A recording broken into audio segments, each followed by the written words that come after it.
Hi! Hello! నమస్తే అండి. Welcome to my channel. అందరికీ నమస్కారం అండి. ఈరోజు అహంకారం మనిషిని నాశనం చేస్తుంది అని, అహంకారమే మన శత్రువు అని ఎందుకంటారు అనే విషయాన్ని గురించిన చిన్న కథను ఈరోజు తెలుసుకుందాం. ఒకసారి సముద్రుడికి పెద్ద సందేహం వచ్చి నదిని ఇలా అడిగారట. "నువ్వు నా దగ్గరికి పెద్ద పెద్ద చెట్లను మోసుకొస్తూ ఉంటావు కదా, మరి గడ్డి పరకల్ని ఎందుకు తీసుకురావు అని. అప్పుడు నది చెప్పిందట, "చెట్లు నాకు వంగవు. అవి కఠినంగా ఉంటాయి. అందుకే వాటిని వేళ్లతో సహా పికిలిస్తూ ఉంటాను.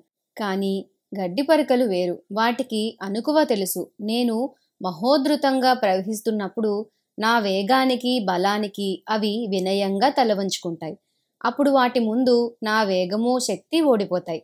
మరలా నా వరద తగ్గిన వెంటనే గడ్డి పరకలు మళ్ళీ తలెత్తుకుంటాయని చెప్పిందట. అలానే ఇతరులతో సర్దుకుపోవడం చేతకాక అహంకారంతో మిడిసిపడేవారు తమకంటే బలమైన శక్తులకు ఓడిపోయి నశిస్తారు.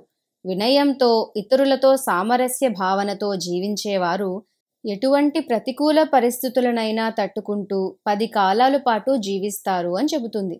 దీనిని అర్థం చేసుకొని మన నిత్య జీవితం ఎలా గడపాలో మనమే ఆలోచించుకోవాలి. స్వస్తి. ఈ వీడియో మీకు నచ్చితే లైక్ చేయండి, లేదంటే కమెంట్ బాక్స్లో కమెంట్ చేయండి.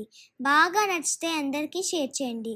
ఇప్పటివరకు నా ఛానల్ని సబ్స్క్రైబ్ చేసుకోకపోతే ప్లీజ్ సబ్స్క్రైబ్ చేసుకోండి.